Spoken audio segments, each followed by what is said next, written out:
I'm Alan from watchjunky.co.uk. I'm here to meet the directors of Tribus today, find out a little bit more about the watches and what we've got to come this year. How you doing, Alan? You alright? Yeah, not bad. Good to see you again. Yeah, great. So you got your Tribus on? Yeah. Nice.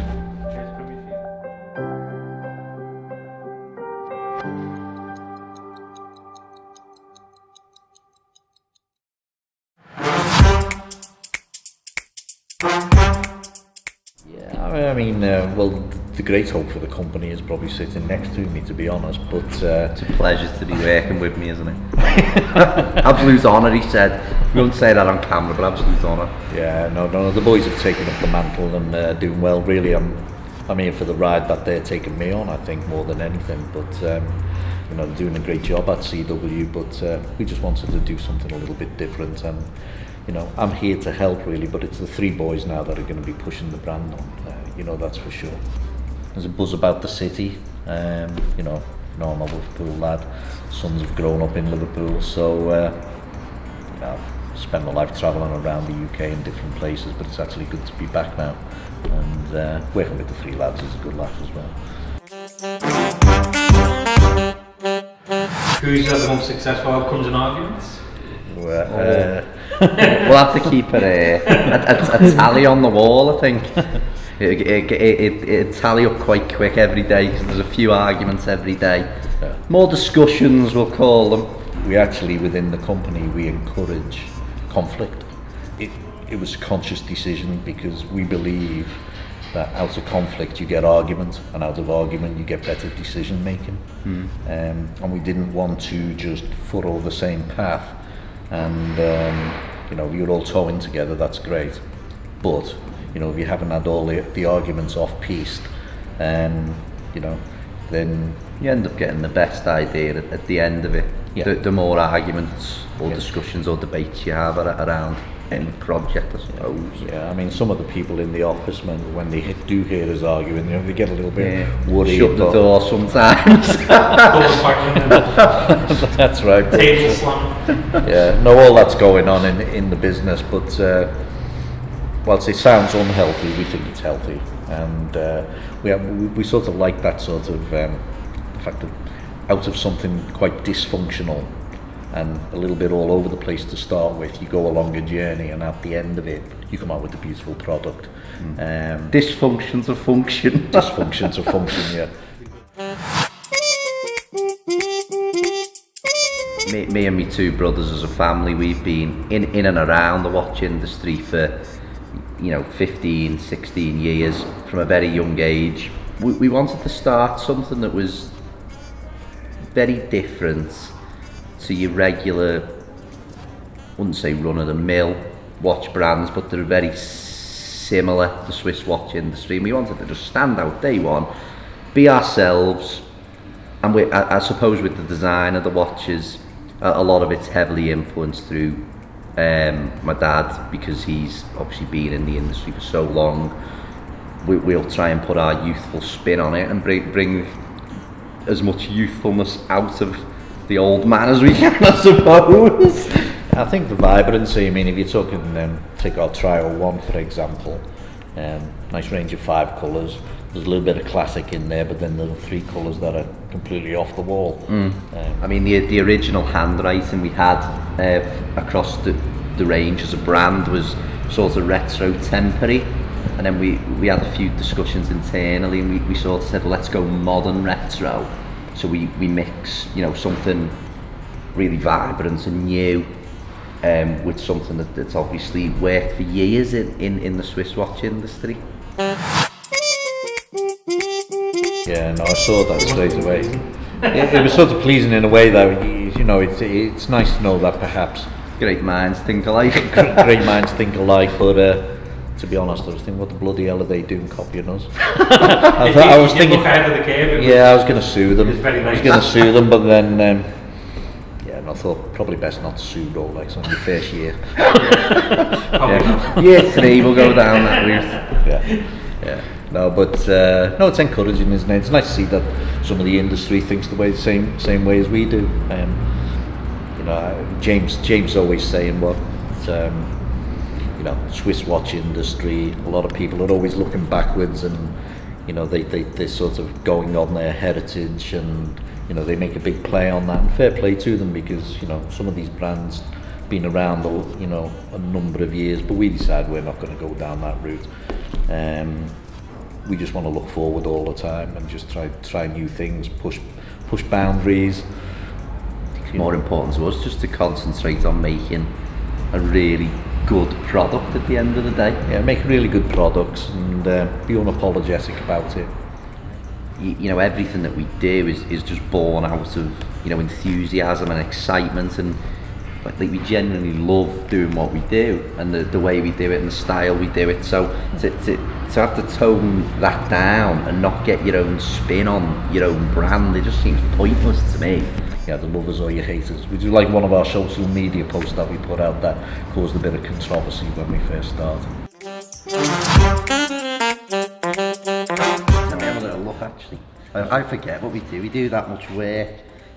No, the early stuff when we were waiting, everyone was waiting for the shop to open.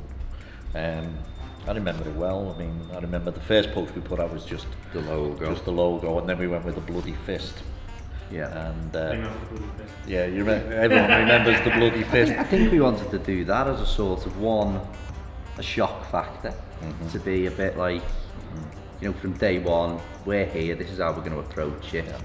Bold, unapologetic, grab your attention. If you liked it or you didn't like it, you're talking about it. Yeah, from my perspective, and this was a personal perspective, I wanted to make sure that if you thought I was moving on from CW and it was going to be more of the same, then think again, because it's not.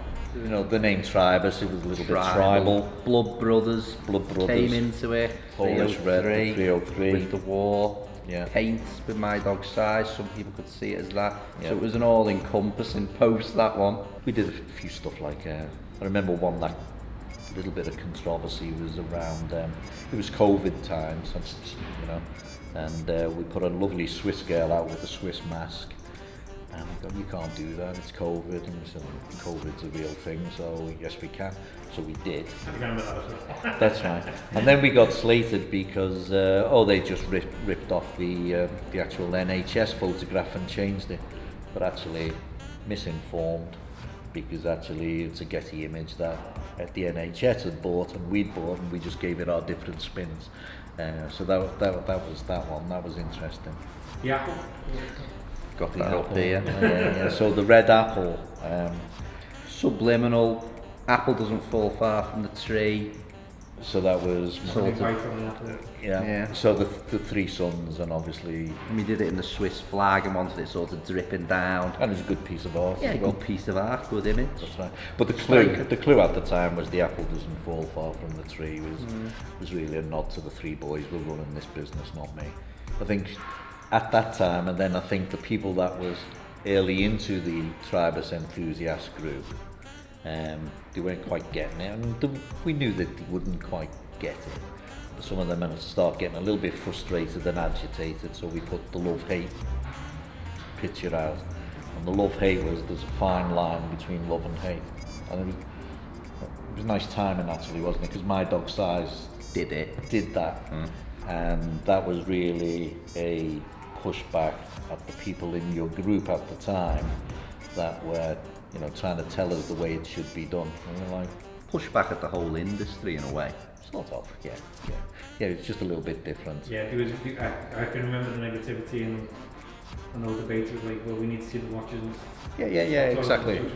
No, that's right. Yeah. And what else we were doing, giving you clues to what might be coming down there. So there was art, there was culture, there was football, there was, chronometers. We even put out a post that was Socrates statue dead in a park, because he was given a clue to Lugano, where we were going to make our watches, because that's where that statue is.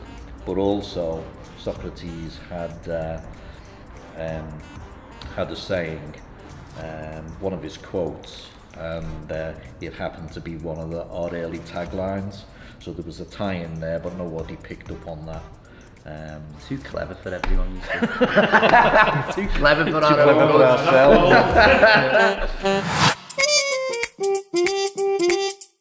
that password, by the way? Tribus 1. You're kidding. I can't even remember what it was. I can't even remember. I had so much other stuff in our head, I forgot that. I know what it was, but it's the same as my bank account, so. I will remember now. Yeah, I mean, it's a bit like when you open a new nightclub, isn't it? You know, you just leave them all waiting outside and say, sorry, we're full, but there's nobody in there except the barmaid and the security guy. It was good actually, because it created a little bit of a buzz, and obviously got people talking. And But back to the logo, we always had that logo. yeah, the logo. I mean, we worked for ages on a logo and what works, and you know, lots of things coming out of everyone's heads and things going in the bin and scrapped again. And we got it to a place that we were really happy with. It sits nice on the dials, on the crown. It stands for us as a three sons starting it, and so does the name, Yeah, Tribus.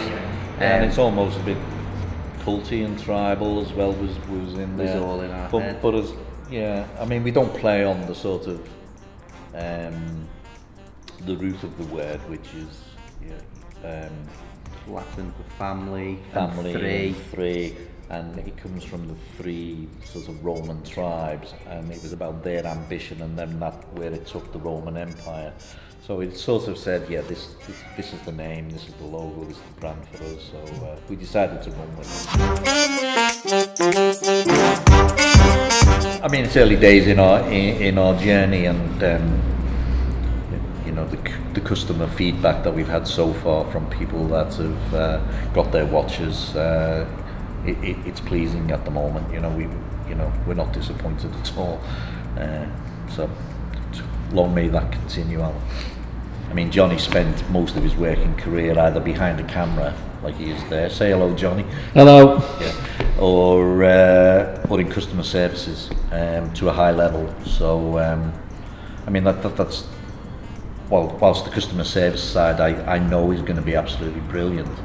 The mix of skills that the three lads have got, they all complement each other. we wanted to be a real people brand, you know, not another faceless brand.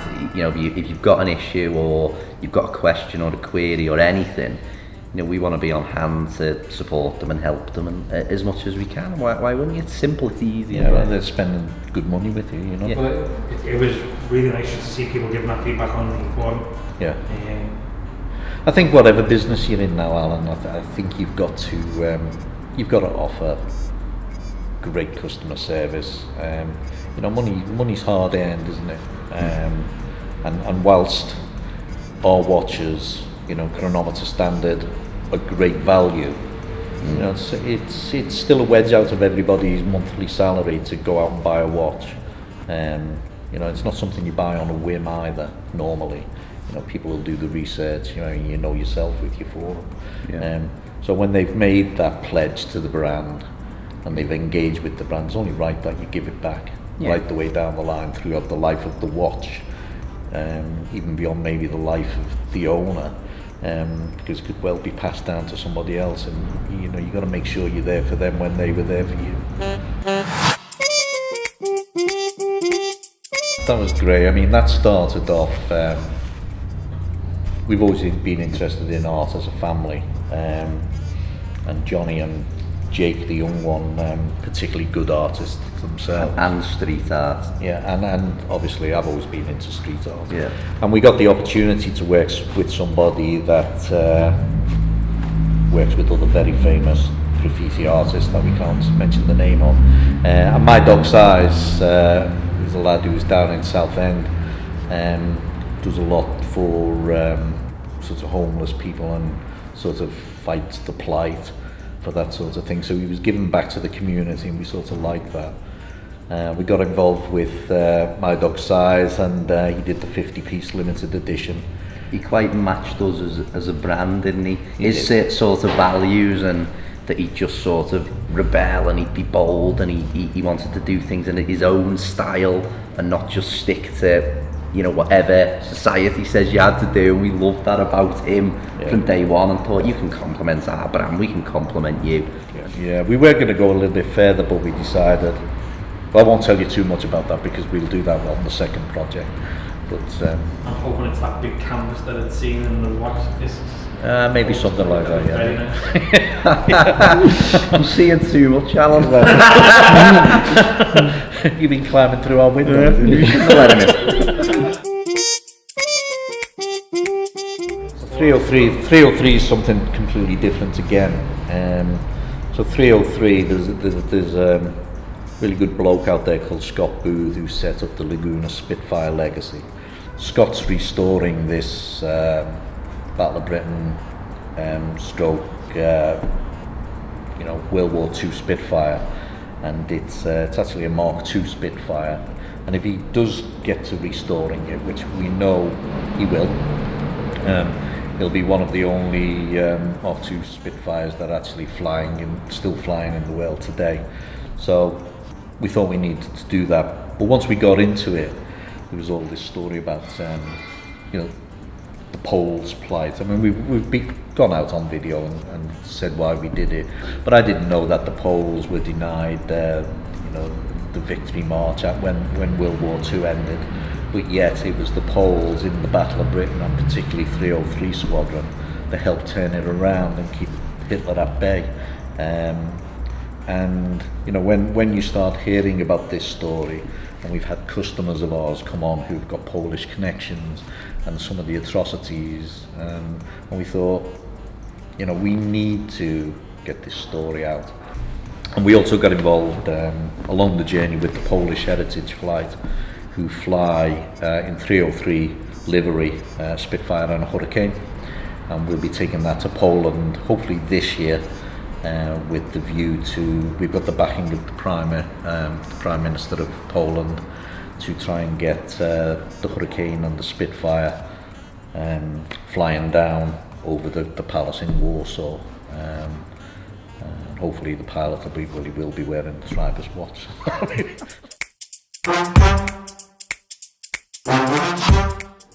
I think that's what it's about. We just like to get involved in things we like to get involved with. So, whether that's sport or a little bit of history or art or culture and music. We're filming tomorrow with a musician. You asked me, my first question was that, how am I finding it outside of CW? I'm absolutely loving it.